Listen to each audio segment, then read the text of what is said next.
Hello, Maria Bartholdi, joined by Simon Gertzen to talk about Paulo Vitor Damo da Rosa's draft. Here's a look at the table. We just saw Yam Wing Chun draft. What did you think of this deck, Simon? Well, first of all, the draft was relatively straightforward. No big switches, surprises, just red-green dinosaurs. I think the deck is lacking a little bit. No real oomph, not much ramp. I wouldn't be too happy with playing that deck. All right, so here's Paulo over to Yam Wing Chun, so you can kind of get an idea of what happened around the table. So let's take a look at Paulo's first pick from his first pack. I was standing birding this draft over to the side watching Sam Illenfelt, and I do know what colors he ended up in, so it'll be pretty interesting here. Here is Regisaur Alpha. It's a pretty nice card to open. Are you thinking about picking a two-color card here? If it has that high of a power level, absolutely yes. It's also, as we know, good that he's quite far away from Yam Wing Chun, because if he ends up red-green dinosaurs as well, you don't want to be sitting next to each other. There's a Merfolk Branchwalker in this pack as well. Is that a consideration for you at all at this point? It's a consideration in other booster packs, but not when there's a Regisaur Alpha competing with it. Reggie's just too good. Now, we talked a little bit about when we were watching Yam Wing Chun draft that a lot of people aren't super interested in green outside of the Merfolk deck. How do you feel about it? That really depends on your testing, on how you approach the format. I think Paulo, with his skill set, he will just go into this draft format very open. And he's not red-green from the start. If he picks up now a good black card, for example, he still can do whatever he wants to do. All right, there's a Dark Nourishment in this pack, an Unfriendly Fire, Depths of Desire, Suncrown Hunters pulled to the front here. What do you think? This is an example where you have two very comparable cards. I think they are... There's not a big pull towards either one of them. But when you have a red-green first pick, then you do value the red card, the on-color card, highly. Unfriendly Fire does seem to be what Paulo is interested in here. It is 5 mana. How big of a drawback is that? It's not only, it's the second 5 mana card. So yeah. That's the point where Paulo is thinking, okay, I have 2 5-drops. My next few picks, I'm going to look to make my curve a bit lower. Here's Paulo's third pick. Shining Aerosaur, that's a card a lot of people have liked. Jade Guardian in the pack as well if he wants to stay green. Nest Robber, looking to get in those early drops as well as an Ixali's Keeper. This is already interesting because you see there is another Unfriendly Fire in the pack. And he's pulling 2 drops to the front. This shows you how much the pros are valuing 2 drops in this format. I think Ixali's Keeper, because it has this second point of toughness, is better than a 2-1 haste. I'm not a big fan of the dinosaur. However, the tribal synergies are relevant. All right, he is going to pick up that Nest Robber, 2-1 hasty attacker there for Paulo Vitor Damo da Rosa. It is also in the color of his second pick. So if he ends up not red-green, but red and another color, he doesn't lose his pick there. Suncrown Hunters in red in this pack for Paulo, but not a lot. Stormfleet Pyromancer, maybe? I like that card, but this is a relatively weak pack, and we do have to mention that this would be another 5-drop that he's picking up. He's getting maybe a small single for vampires, but that's almost perpendicular to what he has been drafting until now. Yeah, he's just going to pick up those Suncrown Hunters. Hoping to pick up some more low drops here as we move forward. And I do know, there you can see me. Hi, me from the past. I'm over there watching Sam, who does end up actually in Black-White Vampires, interestingly enough. Yeah, there we see actually a few very good white and black cards, relatively late. Call to the Feast is a card I like a lot, Skullduggery. So the strategy that Paulo is employing here is actually to focus mostly on red cards and dinosaurs. But that doesn't mean he's red-green. He's red with a Regisaur Alpha pulling him into green. Sure. But red-white dinosaurs splashing Regisaurs is perfectly fine. Yeah, red-white dinosaurs is a pretty aggressive deck as well, and a deck I know a lot of pro players like. Yeah, and you can utilize a lot of the aggressive cards in the format, the combat tricks, which in red-green is just much more difficult. Here's some combat tricks. Sure Strike in this pack, as well as Dual Shot and a Slash of Talons. Yeah, sure. Are you thinking about Sure Strike here? Yes, that's the card I saw first. I would definitely pick. There aren't many alternatives in this pack, if we're honest. Dual Shot is a sideboard card at best.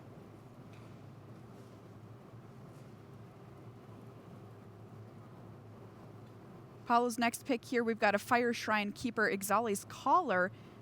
So is this here you can see him kind of waffling between that and the Ravenous Daggertooth. What do you think? Well, this shows us that, like I said, he is not fixed, locked into red-green.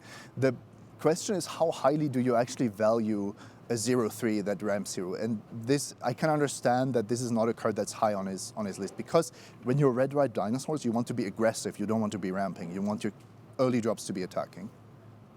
Legion Conquistador in white in this pack, Demolish and a dual shot. Not a lot for him here. No, but dual shot is a nice sideboard card. There are some archetypes, for example, vampires, that just have a lot of 1 toughness creatures. Dual shot, pick up here for PV. I even like drafting Demolish, because it does deal Really? with some of the artifacts that turn into lands, which can be quite powerful. Dinosaur Stampede, is that a card you would ever find its way into your deck? Most often it will not, but every once in a while it will be one of the better cards in your deck. And that's what you're trying to do when the packs get more empty. You're trying to get these high variance cards that you're not planning to play, but that might put your deck over the top. Rummaging Goblin left in the pack here. Emergent Growth, kind of a hedge card, I would say. Yeah, Rummaging Goblin doesn't get much love these days. It is just a very slow card in a very aggressive format. Crushing Canopy could be an okay sideboard card. Oh, absolutely. This is actually a very important card. If you're green, you don't have access to the same amount of removal as other colors, and this deals with One with the Wind, for example. Siren's Ruse here, the pickup as we kind of round out our first pack here. How are you feeling right now in Paulo's seat? Medium. Nothing spectacular. The packs were fine, but except for the Regisaur, there wasn't anything that got my blood pumping. So at the same time, I know red is open. I am in red. I passed 1 unfriendly fire, but otherwise my signaling was very clear. So now, if there's good red cards, I'm going to take them. If there are white cards, I'm going to switch into red-white dinosaurs, or I'm just going to build a solid red-green dinosaur deck. That's the most likely outcomes. Is your preference for red-white over red-green? My personal preference, yes. But some of these, you really have to look at the individual dinosaurs. Are they better in a rampy red-green deck that's going more for a late game, or are they better in an evasive, aggressive dinosaur deck? I think Paulo has a mix of both. So we will see how that goes. Yeah, a lot depends on what Paulo opens up in pack 2, especially if he opens up some kind of white bomb. He can just take it and kind of move into red-white dinos aggressively. At least we shouldn't be surprised if that happens. Sure. Because the way he's looking at this deck is not that he's locked into red-green. There's even a chance, it's very unlikely, but hypothetically he could end up blue-red or black-red. Because, really? Because tribal synergies are not everything. If you open a blue bomb here and you just decide, okay, that's better than my Regisaur Alpha, okay, I don't know what that would have to be, but just in theory, if you restrict yourself too much, you're not considering all the options. Such a treat to be able to watch these pros draft at this level and get your insight here, Simon, as well, to what Paulo might be thinking on these cards. Especially after the additional preparation time these players had.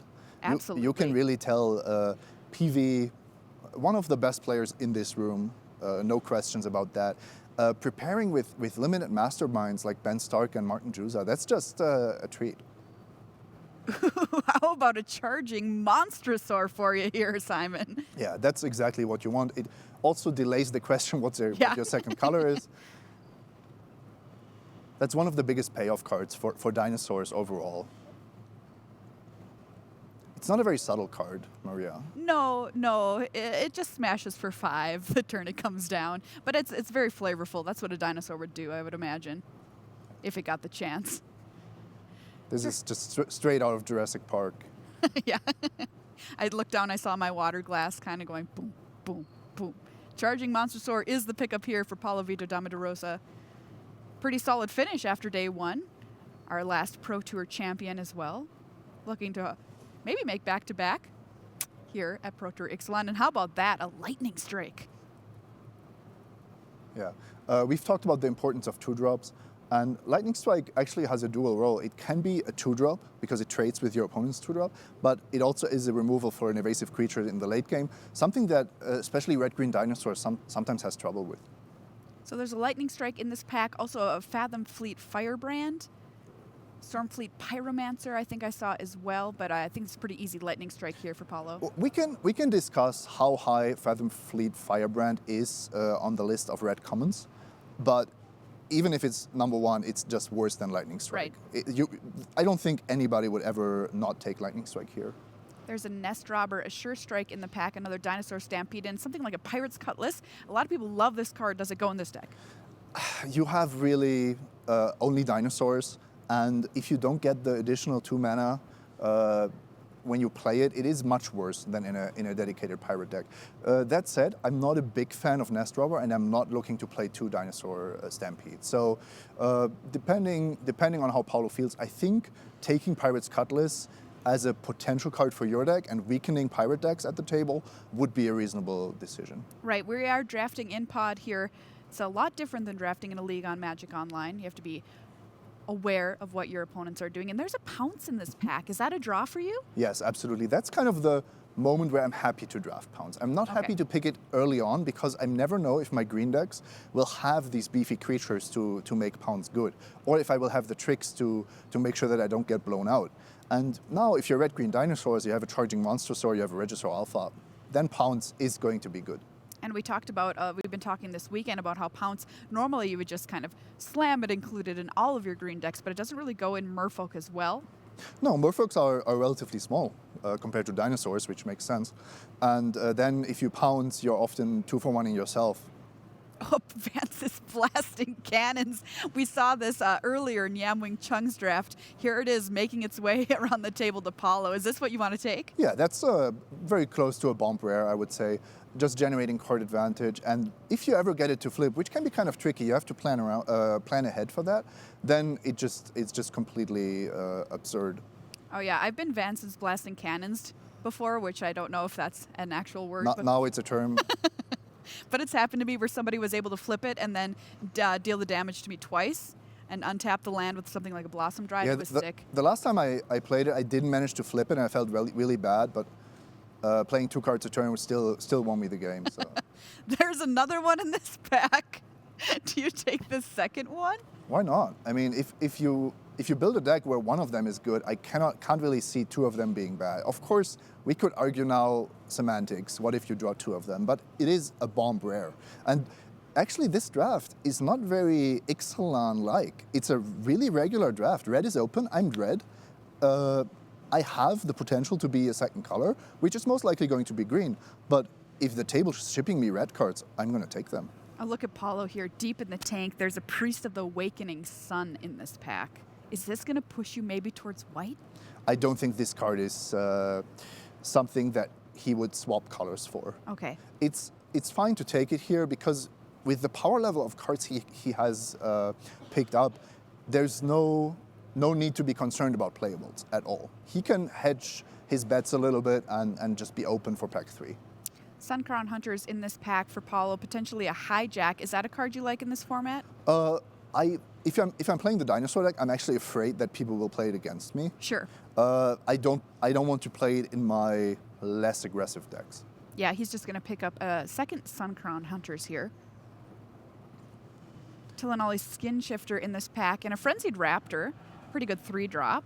Yeah, I mean, if you're highly picking up 2 mana 2/1s with haste, then a 3 mana 4/2 that also has the dinosaur creature type is fine. So tell me why, if it's a better card when you have 2 drops. Well, the thing is, the 2 drops will trade off with your opponent's 2/1s and 2/2s, which is usually the problem of Frenzied Raptor. If you trade it with an opponent's 2-drop, you're just falling behind in tempo. All right, Paulo's going to pick up an Imperial Lancer here, which does want to be in a red-white dinos deck, but as you said, we kind of don't know what his second color is. He's swashbuckling. If we told Paulo, look, you just have to play with mountains the next 3 rounds, which is probably what he's doing in standard as well, then he would be fine. He would say, okay, Regisaur Alpha is not in my deck, but I'm not losing that much else. He picked up a Bellowing Aegisaur right there, and there's that Kinjali's Collar making it all the way back around. So he does have options to move into white if there's certain payoff cards. We could even see full Naya. In theory, red, white, and green is doable if you play. Here's where they have to show the table. They're double-faced cards. Guess which colors I am. Well, you know, oh, giving away some information there, Paulo. I love that in Innistrad when everybody was just like constantly looking at the table Oh, and yeah. people were angry at each other for, picking the color that they were in. All right, let's take a look here at Paulo's first 2 packs. Yeah, like you said, solidly red, and then there's a big question mark. Is he going to want to move in towards white or towards green or perhaps all mountains? He is currently green, but for 2, 3 cards maybe. So we're talking, you could support that with 4 or 5 forests, and he's keeping his options open. There are some white cards. I think they are weaker than the green alternatives, and with the power level that he has no reason to play 3 color unless he really gets some more payoff cards. I would like to see him pick up some more cheap creatures and removal spells. Yeah. His late game is amazing. He doesn't need more 5 and 6 drops. He will just generate card advantage and have the bigger creatures on the battlefield as long as he doesn't fall behind too much. There you can see Paulo's options in white pulled towards the front of the pack there, and his options in green. Pounce kind of being one of the better cards, along with Regisaur Alpha, which is just a bomb. Kinjali's Color, Priest of the Awakening Sun, and Imperial Lancer are his white options. I just wanted to mention there's a Swashbuckling that he picked up, but Yeah. it's not even in the card he's considering, because that's not a card that he considers a dinosaur card. That's something that he has in the back of his mind for black-red, maybe, black-red or red-blue aggressive decks. You don't want to put Swashbuckling on a dinosaur that's already large. All right, here we go. Paulo's 3rd pack, counting out the cards there, are on the table. Looking for some removal, some earlier drops. Lightning Strike might be one of the best cards in the format. Ooh, there's a Ripjaw Raptor though too. That's close, I think. There's a lot of good cards in this pack. This is kind of stacked. Yeah, but no, the Ripjaw Raptor is just on another level. The main problem with it is that it's double green. Yeah. You are kind of paying a relatively high price to include this card in your deck, but PV is continuing the trend of just opening really, really strong first picks in this draft. Yeah, Ripjaw Raptor, what a card. It has Enrage. Whenever it's dealt damage, draw a card. Played around with this card in a Dinosaur Standard deck, by the way. Did you go off? Sure did. I don't even know how that's looking like, but I guess you drew some cards. I drew some cards. Let's put it that way. Oh, wow. Raging Swordtooth. Or a Nest Robber. I mean, almost the same power level, right? there's a Fire Cannon's Blast in here as well. There's also removal and combo tricks in this pack. It's definitely not a clear pick at all, and it goes back to what I was saying. His late game is already looking super strong. I would definitely pick Fire Cannon Blast here. I don't think you need another 5-drop in your deck, and just think about how are you going to lose games now? Evasive creatures, and I want to be able to deal with them. Well, he's going to pick up the Raging Swordtooth here. Funnily enough, directly to Paulo's right, the player opened Raging Swordtooth, Raging Swordtooth. Ranging Raptors. That's a card I love. It's really, really good if you can make use of the extra mana, which the dinosaur decks usually can. Ixalan's Diviner would also be a perfectly fine pickup. Even though that it has the potential of just being an 0-3 in this deck? Yeah, but a free land is something you really want in a deck that just aims to be casting 4, 5, 6 drops and multiple spells a turn with the Blasting Cannon. If you can manage to hit, a 1-4 can be pretty annoying for some decks in the format as well. That's also true. 4 toughness is actually a big deal. Blossom Dryad here in this pack. Taking a look through, there's a Fiery Cannonade. Yeah, Fiery Cannonade could be good in Paulo's deck. It doesn't match up with the creature type, but if his creatures have 3 and more toughness anyway, the fact that it doesn't damage pirates is actually not that big of a deal. Paulo's going to pick up the Blossom Dryad here, help him get to some of his bigger dinosaurs early. He has a few too many 5-drops, especially after he first picked another 5-drop over Fiery Cannonade. So he wants to make sure that he can reach 5 mana before he gets overrun. All right, here's another Ravenous Daggertooth in this pack.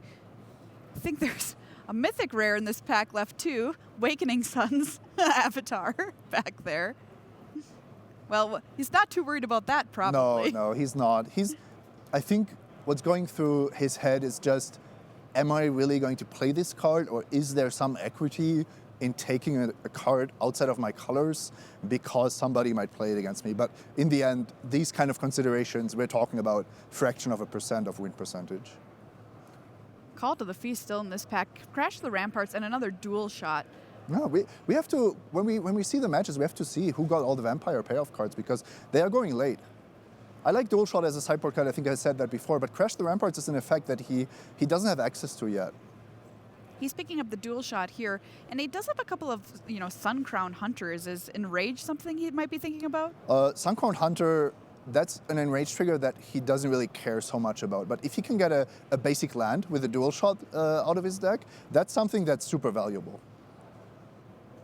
And of course, he does have that Ripjaw Raptor. There is a Nest Robber here in this and pack. it's competing with the second Blossoming Dryad. We've seen that especially Channel Fireball is prioritizing 2-drops insanely highly. Yes. So whenever there was a Nest Robber in the pack, it was a consideration. Yeah. So that's huge. Rounding out the packs here, there's yet another dual shot, Spike-tailed Ceratops, and a Cobbled Wings. That's something good to put on a dinosaur. And he has a dual shot already, so Cobbled Wings can be a main deck card and certainly a good sideboard card in dinosaur decks. Giant flying dinosaurs here. Another way to deal with flyers, which, as you mentioned, sometimes green decks have trouble with. First, it acts as a line of defense, and then it also wins you the game because the dinosaurs just get in for 6 each turn. Or another Ravenous Daggertooth. Could be the pickup here for Paulo. There's Friar Shrine Keeper as well. Have you played around with Friar Shrine Keeper a lot? I have. I have really? actually tried the 1 mana drops that activate for 8 because there's a lack of mana sinks in the format. So I wanted to just explore how control decks can make use of these effects, because they are, some of them are even pretty good blockers. Not this one. Oh, there's a Rootbound Craig in the pack here. Yeah, we saw that earlier. It's a tiny payoff, but we can guess that there are probably 2 red-green drafters at the table, and we've seen both of them. And that's something that these players are thinking about as well as they come into these drafts. What can they expect? How many players can they expect to be in a certain archetype at a table? Yes, and which cards give me information about that? So if I see certain cards go late, does that tell me something about what players are doing? Not even my neighbors, it could be the whole table. Right, you're interested, you're looking at a 3-0 this pod. You're interested what everybody is doing.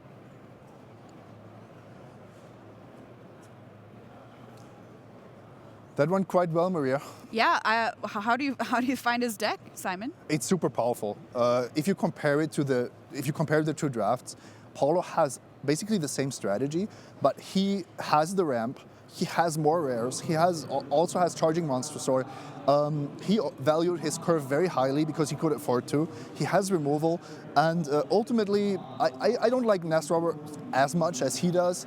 I think Fiery Cannonade would be a card that he would be happy to have, but overall, this is an amazing draft deck. All right, well, we'll get a chance to see it play out on camera very soon. Thanks so much, Simon.